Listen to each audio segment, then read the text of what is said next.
코로나19로 인하여서 우리나라와 전 세계 많은 사람들이 고통을 당하고 있습니다. 처음에는 이 전염병이 주는 병리적 그러한 현상으로 시작하더니 이제는 심리적으로 두려움과 염려로 가득하고 그런 일들이 계속 확산되고 있습니다. 그로 인하여서 전 세계의 경제가 마비되는 현상이 일어나고 있고 이젠 대규모로 실업자가 발생이 되고 기업들이 도산되는 그러한 위기에 있는 것을 보게 됩니다.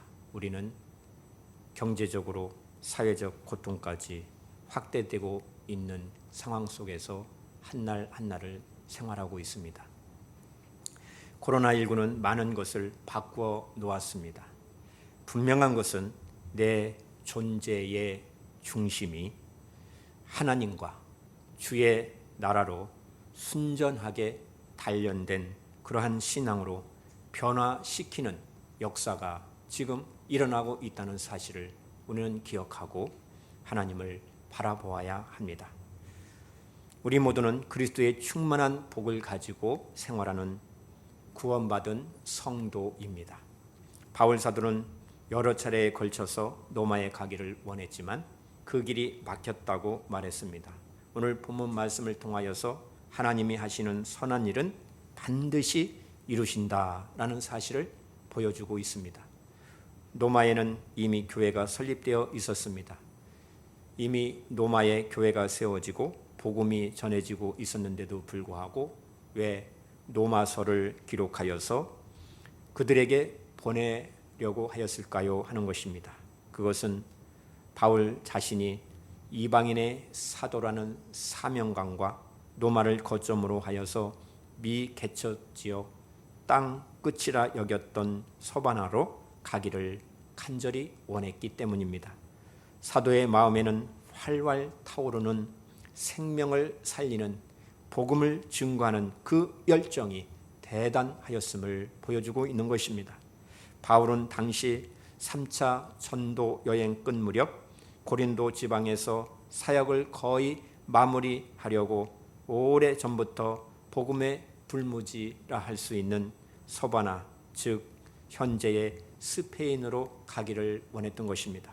하지만 그 당시 상황은 로마 제국의 서쪽 끝인 스페인으로 가는 것은 매우 어려웠습니다. 그는 우선 마게도냐와 아가야 지역의 그리스도인들이 예루살렘 교회를 위하여서 모금한 헌금을 가지고 예루살렘으로 들어가는 것을 사명으로 여겼던 것입니다. 본문에서 마게도냐와 아가야 지역의 성도들의 그 사랑의 실천과 현실을 보여주고 있습니다. 극심한 가뭄으로 인하여서 기근으로 인하여서 어려움에 있는 예루살렘 교회를 위하여서 전달하는 일이었습니다. 자신들도 어려웠는데 예루살렘 성도들을 돕기 위하여서 자발적으로 헌금을 하게 된 것입니다. 복음의 빚진 자들이 조금이라도 그 영적인 빚을 갚는 일이 마땅하다고 여겼던 것입니다. 바울은 그 일을 마친 후에 로마로 들렸다가 스페인으로 갈 계획이었습니다. 그때 그는 그리스도의 충만한 복을 가지고 갈 것을 확신하였습니다. 본문 말씀 22절부터 24절은 바울 사도의 선교 계획을 밝히는 말씀입니다. 새 번역 성경으로 제가 읽어드립니다. 그래서 내가 여러분들에게로 가려고 하였으나 여러분 길이 막혔습니다. 그러나 이제는 이 지역에서 내가 일해야 할 곳이 더 없습니다. 여러 해 전부터 여러분에게로 가기를 바라고 있었으므로 내가 스페인으로 갈 때에 지나가는 길에 여러분들을 만나보고 잠시 동안만이라도 여러분과 먼저 기쁨을 나누려고 합니다. 그 다음에 여러분의 후원을 얻어 그곳으로 가게 되기를 바랍니다. 당시 스페인 땅은 이 지구 땅 끝이라고 여겼던 곳입니다. 그런데 갑자기 방향을 틀어서 예루살렘으로 간다고 말하고 있습니다. 24절에 지나가는 길에 너희를 보고 먼저 너희와 사귐으로 얼마나 기쁨을 가진 후에 너희가 그리로 보내주기를 간절히 바랬다는 것입니다. 사도는 지금 나는 성도들을 돕는 일로 예루살렘에 간다라고 이야기한 것입니다. 사도가 이방인 선교를 시작하면서 예루살렘 교회에 왜 간다고 하였습니까? 여기서 우리는 사도 바울이 항상 주 예수님의 인도하심을 받고 있음을 알 수가 있습니다. 선교 사역을 사도 바울 마음대로 했다면 곧바로 로마로 달려가야만 하는 것입니다. 로마는 당시 세계의 수도입니다. 그러나 사도 바울은 예루살렘에 먼저 들리기를 원했습니다. 그것은 사도 바울이 자기 마음대로 하는 사역이 아니라 철저히 주님께서 이끄시는 삶을 살았음을 말해주고 있는 것입니다. 사도는 예루살렘에 큰 기근이 들었다는 말을 듣고 마게도냐와 아가야 지역의 이방인 교회가 구제 헌금을 모아 주었기 때문에 그것을 가지고 예루살렘 교회로 가서 전해준 다음에 로마로 가겠다는 것이었습니다. 이것은 단순히 구제 문제가 아니었던 것입니다. 유대인 중심의 예루살렘 교회는 아직도 이방인들에 대하여서 여전히 마음문이 열려있지 않았습니다. 유대인 그리스도인들은 여전히 이방인 선교에 대하여 의구심을 가지고 있었습니다.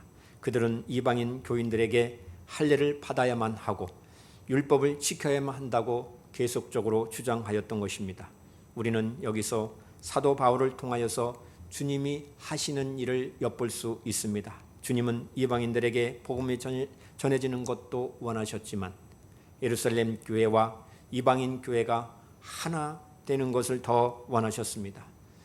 우리가 보았듯이 로마서 15장 앞부분에서 한 마음과 한 입으로 하나님을 찬양하기를 주님은 원하셨던 것입니다. 사도 바울은 이것을 잘 알고 있었습니다. 그래서 흉년이 들어 힘들어하는 예루살렘 교회로 헌금을 가지고 가는 것이 본인의 사명으로 여겼던 것입니다. 곧 하나님의 교회가 하나됨을 이루는 그러한 사명을 이루고자 하였던 것입니다. 바울은 로마에 있는 성도들에게 기독교 신앙의 기본 교리들을 세계적으로 설명해주고 가르쳐주기를 원했던 것입니다. 그리고 서바나 오늘날로 스페인 지역의 선교를 계획하면서 로마 교회의 협력이 필요함을 알리고 싶었던 것입니다. 그래서 로마에 잠시라도 방문하고 싶은 그 마음이 간절하였음을 밝히고 있습니다. 바울 사도는 지금까지 복음을 듣지 못한 곳 불모지에 사역하는 것을 원칙으로 삼고 하나님의 일을 선교 여행을 하였습니다. 바울이 복음을 전하기 원했던 곳은 그리스도의 이름을 부르지 않는 곳, 복음의 불모지였던 것입니다. 그래서 로마를 거쳐서 스페인으로 갈 것을 계획하였는데 앞서 중요한 일이 발생하고 있는 것입니다. 예루살렘 교회가 경제적으로 어려움을 당하고 고통을 당하고 있다는 소식이었습니다. 하나님께서 우리를 교회로 부르신 목적은 우리를 하나님의 백성으로 부르셔서 의와 평강과 희락을 누리게 하시고 복음을 알지 못하는 사람들에게 축복의 통로의 역할을 해야 하는 복음의 빚진 자의 사명이 우리에게 있음을 로마서를 말씀을 통하여서 우리에게 알게 해 주십니다. 바울 사도는 그런 삶을 모험적으로 지금까지 일관되게 사역하여 왔습니다. 바울은 합력하여서 선을 이룰 수 있다는 것을 알았기 때문에 로마 교회와 상인과 협력과 도움을 요청하고 있습니다. 본문 25절부터 29절은 우리가 사랑에 빚진 자이기 때문에 이 복음을 부지런히 전하는 것이 마땅함을 말씀하고 있습니다. 사도는 로마로 가기 전에 우선 예루살렘 교회를 방문하는 이유에 대하여 설명하고 있습니다. 25절부터 26절 말씀을 보시면 그러나 이제는 내가 성도를 섬기는 일로 예루살렘에 가노니 이는 마게도냐와 아가야 사람들이 예루살렘 성도 중 가난한 자들을 위하여 기쁘게 얼마를 연보하였음이라 라고 말씀하고 있습니다. 당시 예루살렘에 있는 성도들은 경제적인 어려움을 겪고 있었습니다. 그들이 왜 이러한 어려움을 겪고 있었습니까? 사도행전 11장 말씀을 보면은 큰 흉년이 원인일 수도 있고 당시 상황을 고려해 볼 때에 핍박이 다른 원인일 수도 있을 것입니다. 그런데 고린도후서 8장을 보면은 구제금을 마련한 그들은 부유한 사람이 아니었음을 기록하고 있습니다. 고린도후서 8장 1절부터 15절 말씀을 세번역 성경으로 읽어드리겠습니다. 형제 자매 여러분, 우리는 하나님께서 마게도냐 여러 교회에 베풀어 주신 은혜를 여러분들에게 알리려고 합니다. 그들은 큰 환난의 시련을 겪으면서도 기쁨이 넘치고 극심한 가난에 쪼들리면서도 넉넉한 마음으로 남에게 베풀었습니다. 내가 증언합니다. 그들은 심히 닿는 대로 구제하였을 뿐만 아니라 오히려 심에 지나치도록 자원하여서 하였습니다. 그들은 성도들을 구제하는 특권에 동참하게 해달라고 우리에게 간절히 청하였습니다. 그들은 우리가 기대한 이상으로 하나님의 뜻을 따라서 먼저 자신들을 주님께 바치고 우리에게 바쳤습니다. 라고 말씀하고 있습니다. 마게도냐 사람들은 큰 시련과 극심한 가난에 처해 있었음에도 불구하고 예루살렘 교회 성도들의 그 어려운 소식을 들었을 때에 그 성도들을 구제하는 특권에 동참해 달라고 자원하여 간청하였다고 말씀하고 있습니다. 바울은 로마에 있는 성도들에게 이런 사실들을 편지에 담아서 보내기를 원했던 것입니다.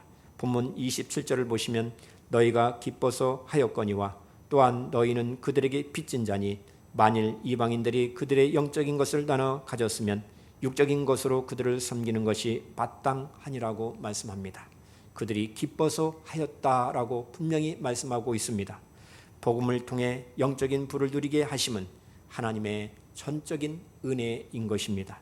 하지만 하나님은 예루살렘 교회를 통하여서 복음을 나누게 하셨음을 말씀하고 있습니다. 그래서 사도 바울은 서로 어렵고 힘들 때 돕는 것은 당연한 일임을 강조하고 있습니다. 이 일을 통하여서 물리적인 거리나 또 이방인과 유대인 그리스도인들이라는 그 신분을 초월하여서 모두가 그리스도 안에서 하나라는 일체감을 예루살렘 교회에도 또 로마 교회에도 그리고 마게도냐와 아가에 있는 교회의 모든 성도들에게 인식하게 되었음을 말씀하고 있는 것입니다.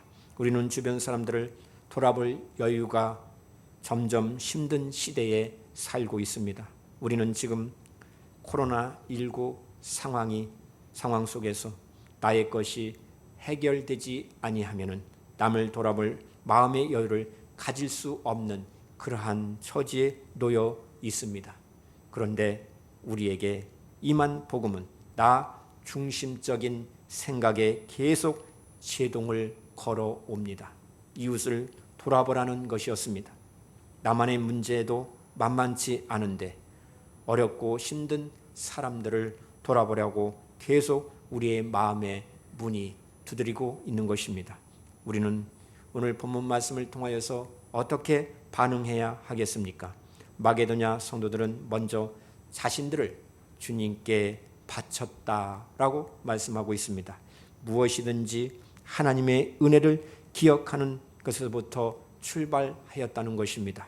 그리고 기꺼이 받은 그 은혜를 나누는 자리로 나아갔다고 말씀하고 있습니다. 오늘 본문 말씀을 통해 사도 바울이 말하는 마땅한 바가 무엇입니까?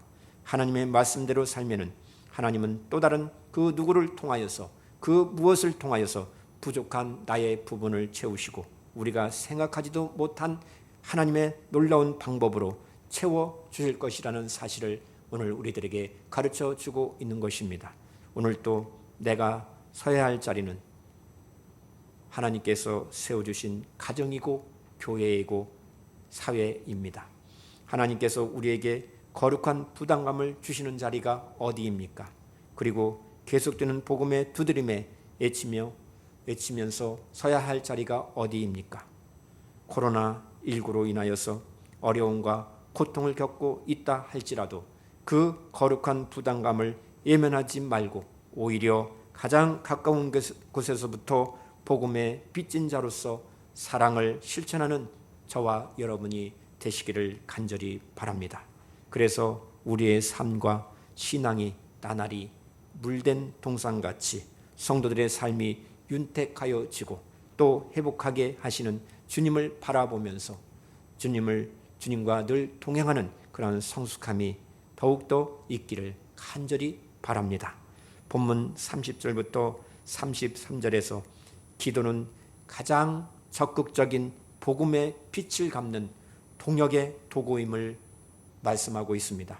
이제 사도는 극심한 기근으로 인하여서 어려움을 겪고 있는 예루살렘 교회 방문을 눈앞에 두고 있습니다. 로마 교회를 향하여 기도해 줄 것을 요청하는 내용입니다. 기도 제목은 세 가지입니다. 첫 번째로 유대인들의 위험에서 건짐을 받을 수 있도록 기도해 달라는 것입니다. 두 번째는 구주의 헌금이 온전히 그들이 받아질 수 있도록 기도를 요청하고 있습니다. 세 번째는 로마로 가는 길이 열려지기를 기도 요청하고 있습니다. 그래서 로마 교회를 향하여서 평강을 기원하고 있습니다. 이 여정은 성령께서 이끌어 주실 때에 감당할 수 있는 것입니다. 바울이 가는 이 여정은 많은 핍박과 역경과 또 어려움과 생명의 위협이 도사리고 있기 때문에 주변 사람들은 예루살렘으로 가지 말 것을 강권하였습니다. 그러나 사도 바울은 모든 일을 하나님께 전폭적으로 맡기고 예루살렘으로 향해 갔던 것입니다. 오늘날 전도 사역도 마찬가지입니다. 코로나19 사태로 인하여서 교회에 비판적인 그러한 이야기가 더 많습니다. 어떻게 하면 전도할 수 있을까요? 어떻게 하면 하나님을 알지 못하는 저들에게 복음을 증거할 수 있을까요?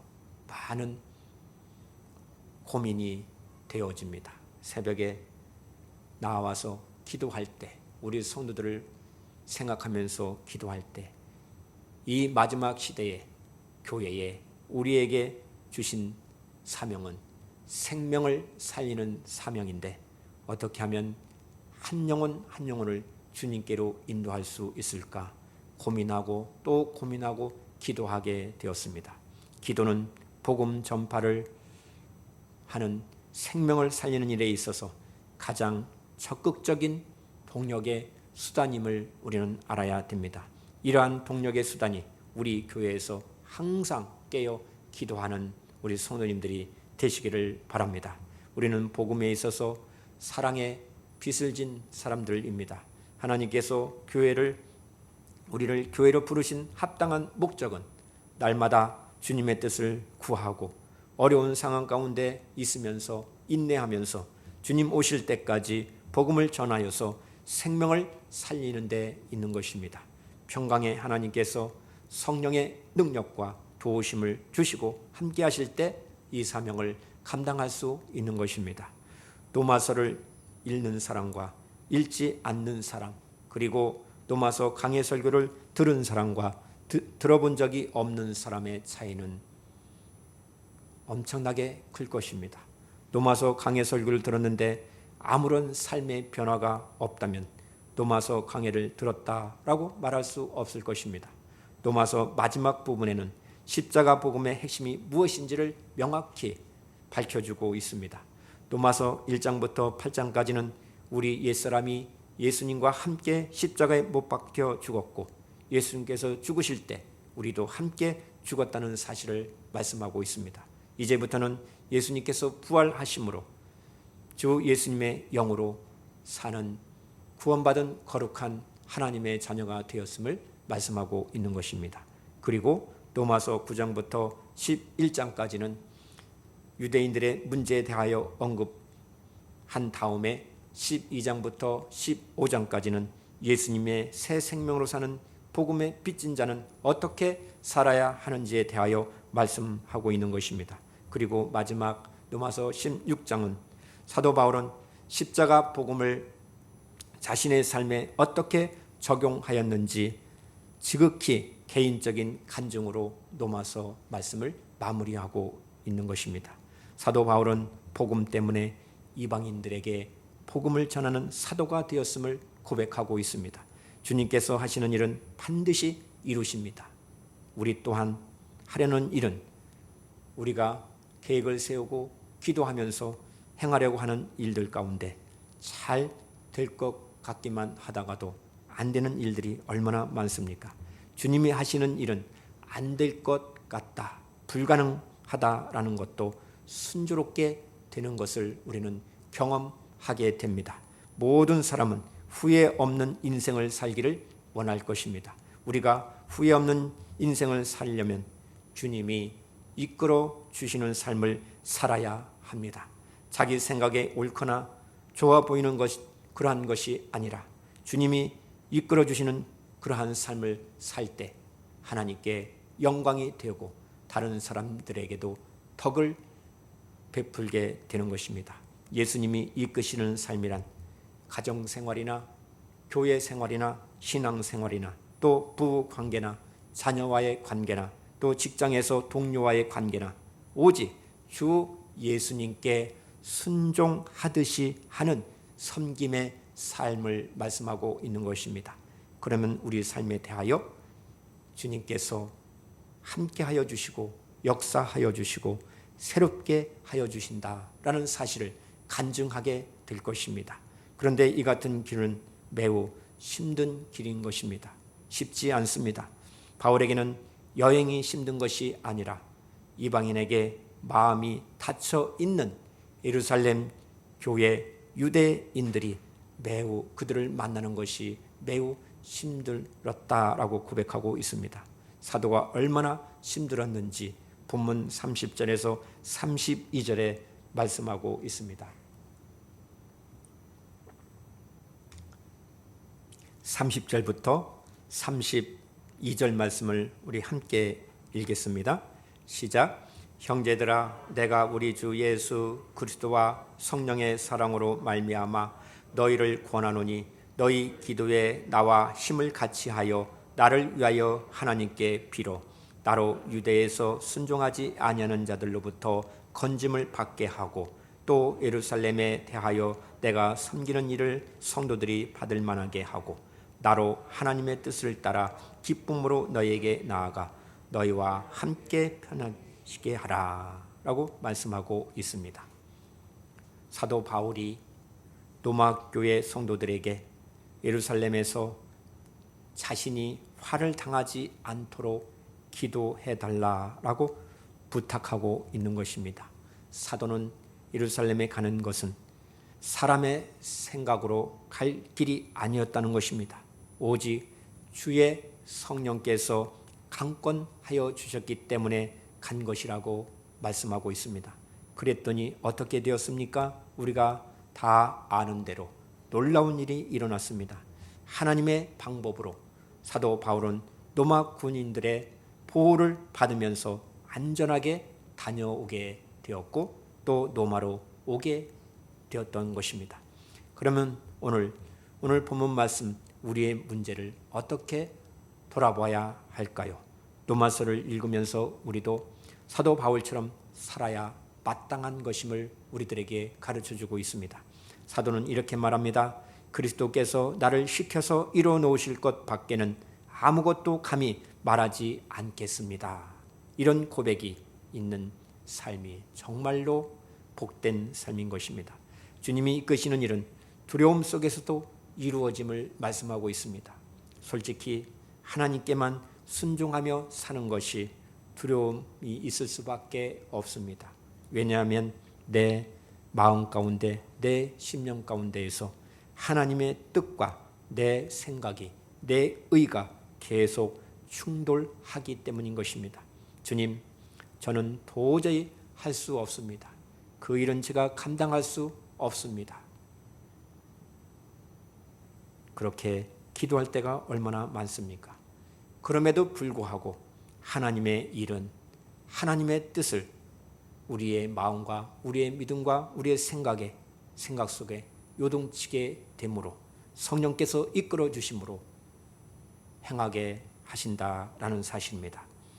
옛사람은 십자가에 죽었고 예수님으로 사는 그 복음을 알게 되면 주님을 바라보고 주님께 순종해 보려고 더욱더 애를 쓰면서 삶이 너무나도 불안할지라도 주님을 바라보며 우리에게 맡겨준 사명을 믿음으로 감당하게 되는 것입니다. 나 자신을 포기해야만 하나님은 우리를 들어 쓰신다는 사실도 오늘 본문 말씀을 통해서 볼 수가 있습니다.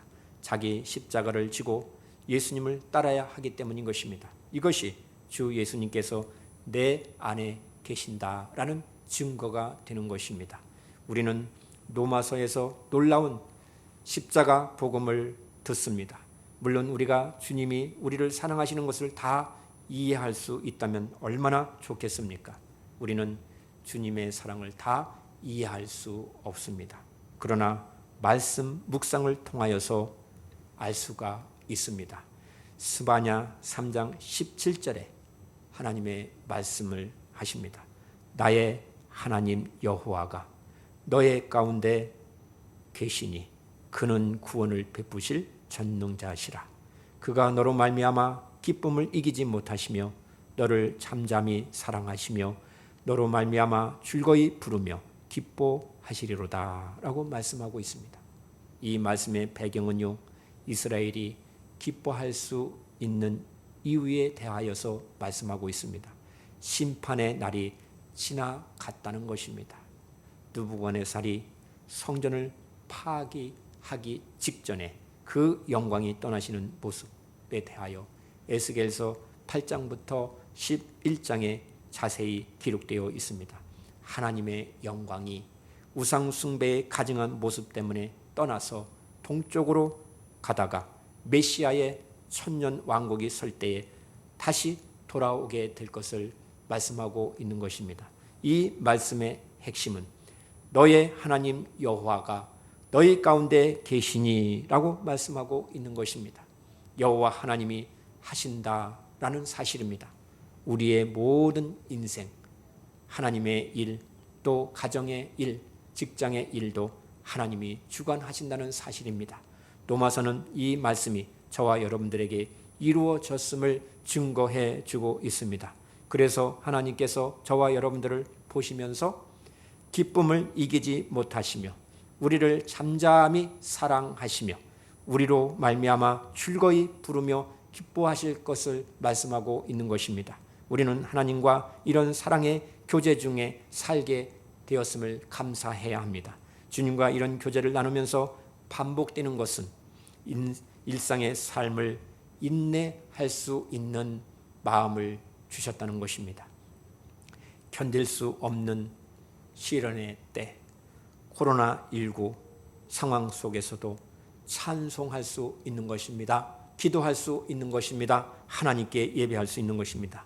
그러다가 어느 순간 고난의 시간이 지나감을 깨닫게 될 것입니다.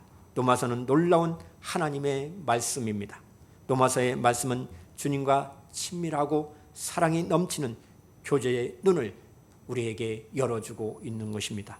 순종의 삶을 사는 것에 대한 두려움을 제거해 주시는 말씀입니다.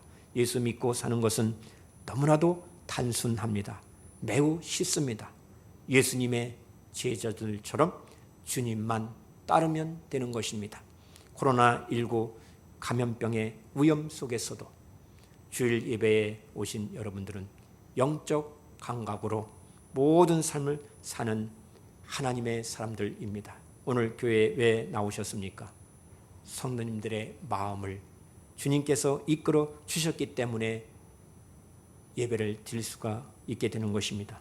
그러므로 모든 일을 주님이 하셨다, 주님이 하신다라고 고백할 수밖에 없습니다. 여러분, 모든 삶을 주일 예배 드리듯이 주님을 바라보듯이 해보시기를 바랍니다. 가정의 일도, 직장의 일도, 공부하는 일도 주님 바라보듯이, 주님께 순종하듯이 나에게 맡겨주신 모든 일들을 기쁜 마음으로, 즐거운 마음으로, 믿음으로 행하는 저와 여러분 되시기를 간절히 바랍니다. 이해하기 어려운 인생길입니다. 여러 가지 어려움도 있는 인생길을 우리가 살고 있습니다. 때로는 두렵기도 합니다. 그러나 생명이시고 만왕의 왕이신 주님께만 순종만 하는 삶을 살아보십시오. 그러면 우리 삶에 대하여 주님이 하셨다, 주님께서 행하신다 라고 간증하게 될 것입니다. 사랑하는 성도 여러분, 오직 주 예수님을 바라보며 오직 주님께 순종만 하시고 승리의 삶을 사는 저와 여러분 되시기를 주님의 이름으로 축복합니다. 기도하십니다. 사랑의 하나님, 어려움 중에서도 예루살렘 교회를 예면치 아니하고 가난한 그러한 삶 가운데서도 섬김의 일을 잘 특권으로 여겼던 그 섬김의 자리에 나온 마게도냐와 아가야 지역의 성도들처럼 우리들도 코로나19로 인하여서 정말로 어려운 상황 가운데 있다 할지라도 더욱더 주의를 돌아볼 수 있는 여유를 갖고 하나님의 사람으로서 섬김의 본을 보여주는 우리 온 성도들이 되게 하여 주시옵소서. 주님, 저희들을 축복의 통로로 부르셔서 사용하여 주심을 감사합니다. 하나님의 선한 일을 감당할 수 있도록 믿음을 더하여 주시고 덕을 세우게 하시고 배려와 용납과 지혜로운 말과 행동으로 하나님의 말씀에 순종하게 하옵소서. 오늘날 코로나19 상황 속에서 이 지구촌이, 이 세계가 어려움을 겪고 고통을 호소하고 있습니다. 이럴 때일수록 교회가, 우리 성도들이 사회적 책임을 가지고 먼저 하나님께 기도하고 자복하고 회개하여 용서함을 받고 참 사랑으로 이웃을 섬기는 우리 성도들이 다 되게 하옵소서. 그리스도를 본받아 섬김의 그 거룩함을, 부담감을 가지고 믿음을 가지고 마게도냐와 아가야 성도들처럼 우리들도 이웃을 섬기면서 하나님의 선한 사업에 충성된 일꾼이 되게 하여 주시옵소서. 날마다 승리의 삶을 사는 우리 온 성도들이 되게 성령님 이끌어 주실 줄 믿사옵고 우리 주 예수 그리스도의 이름으로 기도드리옵나이다.